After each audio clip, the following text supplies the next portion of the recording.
Maître Licano, vraiment c'est un avocat, pour moi c'est un avocat vraiment de prestige. C'est un avocat qui gagne 99,9% de ses procès. On l'appelle l'avocat des sans-papiers. Ce qui a fait qu'il est donc aujourd'hui sensible à cette cause, c'est la maltraitance qu'il a vue au niveau des sans-papiers. Il a vu des personnes avec un nom qu'on appelle X, et tous portent le nom X. C'est un petit peu comme si vous avez donc une marchandise, quand vous rentrez dans une marchandise dans une entreprise, quand elle est enregistrée, on ne peut ni la voler, ni la brûler, il y a une assurance derrière. Mais quand elle n'est pas enregistrée, tout est possible. Si elle est volée, aucune assurance ne sera derrière. Et ces personnes, c'est pas pour rien qu'il y a eu 10 000 enfants qui ont disparu, 10 000 enfants syriens qui ont disparu, et personne les réclame aujourd'hui. Donc c'était donc une marchandise auquel on peut servir. Ils vont servir à du satanisme, à de la pédocriminalité, ils vont servir à des tas de choses, des expériences. Et donc, Maître Licano perturbe le fonds de commerce de la France. Et c'est la raison pour laquelle on a tenté 2 fois de l'assassiner, qu'on a vidé ses comptes bancaires, et aujourd'hui, mis en prison, on veut le remettre en prison et on lui demande une somme exorbitante. Donc il est un exemple très fort, vraiment au niveau du droit, de la défense pour chaque personne, chaque humain, et on ne peut pas sanctionner une personne qui défend ce qui est juste.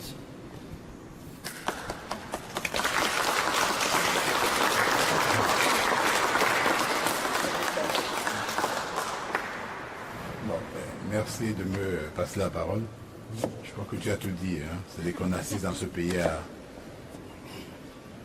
bois de fer contre le pot de terre contre le pot de fer, parce que finalement on a contre nous dans ce combat pour les libertés, on a contre nous dans ce combat pour les libertés, on a des institutions bien organisées, on a le parquet, hein, c'était un magistrat du siège également, qui sont là pour servir à cause du parquet.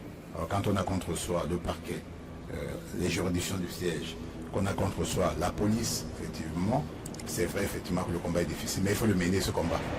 Ouais, il faut mener ce combat parce que finalement, s'il y a une chose qui ne se monnaie pas, c'est la liberté, c'est le droit. Et j'estime que ce que Thierry a dit tout à l'heure, savoir le combat pour les libertés, pour ces personnes qui arrivent, quelquefois parce qu'elles n'ont pas de choix, parce qu'effectivement on leur a tout pris chez eux, ils viennent effectivement essayer de réclamer 1/1000e de ce qu'on leur a pris, hein, il faut se le dire. Parce qu'ils n'ont plus de travail, parce qu'on a une jeunesse qui est désœuvrée, on a des gens qui ont fait des études mais qui ne trouvent pas de travail, on a effectivement... pourtant, quelquefois, des manques pétrolières dans ce pays qui sont exploitées par je ne sais qui. C'est normal, effectivement, que ces personnes n'aient pas d'autre issue que d'aller chercher ailleurs ce qu'ils n'ont pas chez eux. Voilà. Donc, on a effectivement ces pratiques qui sont liberticides. Et je crois que l'avocat, son premier rôle, c'est de défendre celui qui est atteint dans sa liberté. C'est ce que je m'efforce de faire et ça me vaut quelques ennuis. C'est vrai, Thierry vous en a parlé tout à l'heure. On ne peut pas les dénombrer parce qu'en 10 ans, moi je suis avocat depuis 23 ans, mais... depuis ces 10 dernières années que je subis des frasques du parquet. Effectivement, j'ai été placé 2 fois en garde à vue, des gardes à vue qui ont duré 96 heures à chaque fois, comme en matière criminelle. Parce qu'on me reprochait la criminalité organisée, c'est-à-dire que j'étais forcément complice des réseaux d'immigration parce que je défends les immigrés qui passent par ces réseaux. Vous voyez le syllogisme qui a été fait tout à l'heure, le chien à 2 yeux, n'est-ce pas? Vous-même, vous en avez 2, vous êtes un chien. Oui, c'est un peu ça. Hein. Vous défendez quelqu'un qui vient d'un réseau d'immigration, mais qui a droit à la liberté, qui a droit à la sûreté, qui effectivement a un certain nombre de paravents prévus par la loi. C'est-à-dire que la loi prévoit que même lorsqu'on arrive sans papier, on a droit effectivement à des garanties fondamentales pour un procès équitable. Mais pour que vous défendez ces gens-là, effectivement, vous vous retrouvez en première ligne. Donc vous êtes l'avocat à battre, et on fait tout pour vous abattre. Donc ça n'a pas effectivement des pressions. On est suivi un peu partout par des policiers en civil. On saisit vos comptes bancaires, on vous fait des redressements d'impôts, 2 contrôles fiscaux en 8 années, où on vous redresse des centaines de milliers d'euros, 440 000 euros de redressement fiscal, on vous saisit vos avoirs, 500 000 euros saisis dans les comptes bancaires et puis dans les coffres forts, on vous met des amendes que même M. Bernard Tapie n'a pas eu à quitter, on a mis 250 000 euros, 300 000 euros d'amende, ensuite réduit à 150 000 euros d'amende. Et puis derrière un emprisonnement que j'ai subi également. J'ai été à la maison d'arrêt de la santé. Voilà. J'avais été mis là-bas pour 4 mois. Mes avocats sont battus jusqu'à ce que je suis resté 5 semaines.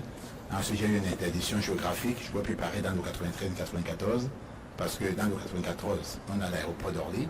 par où passent les immigrés. En 93, on a l'aéroport de Roissy, par où passent également les immigrés. Donc j'étais censuré. J'avais un cabinet en 93, mais je ne pouvais pas y mettre les pieds.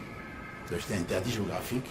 Donc à la Cour de cassation, heureusement, en s'assurer les deux interdictions géographiques et l'interdiction effectivement d'exercer qui m'avait été également appliquée. Voilà. Donc c'est un combat de longue haleine. Nous sommes actuellement à la Cour européenne des droits de l'homme avec mes avocats. Mais j'avoue effectivement que lorsque j'ai eu vent de l'affaire de Thierry Kabyle, c'est un combat qui m'intéressait parce que ça participe au même combat pour la liberté, savoir ce qui passe derrière le mur. En gros, c'est ça. Il y a un mur invisible, on n'aimerait pas que effectivement nous sachions ce qui se passe derrière le mur.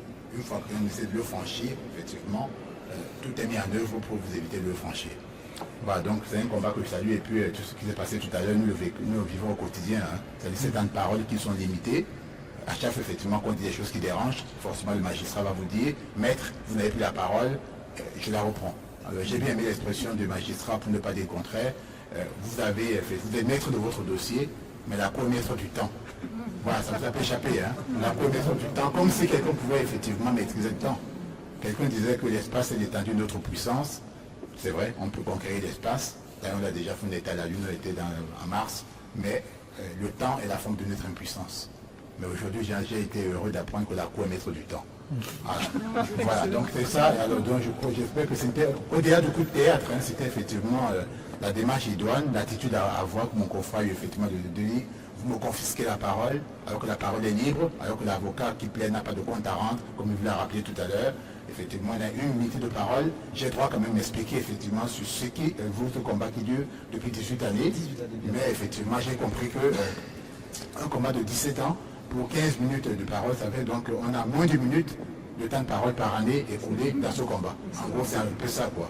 C'est-à-dire que c'est une défense qui est musclée, c'est une défense, effectivement, qui ne peut pas s'exercer librement, alors que nous sommes là pour comprendre et que la Cour, effectivement, nous ne sommes pas au premier degré de juridiction, au second degré de juridiction, la Cour est là, effectivement, pour savoir si le tribunal a eu raison ou pas. Et pour ça, la Cour doit être éclairée au-delà de l'écrit. Il faut effectivement que ceux qui ont couché par écrit, effectivement, les arguments de la défense puissent expliquer un temps soit peu sur, effectivement, les conclusions qu'ils entendent en tirer.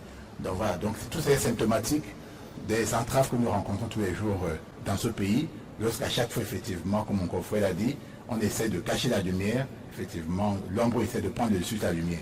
Mais il me semble que c'est la lumière qui prend le dessus sur l'ombre.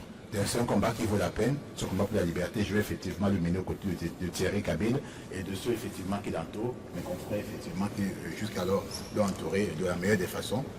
On y laisse des plumes, c'est vrai, mais c'est un combat qui vaut la peine pour ceux effectivement qui demain seront à notre place. Voilà. Mais comme nous sommes des défenseurs de la liberté, tu as tout notre soutien, y compris le mien et tous ceux qui sont ici présents. Absolument.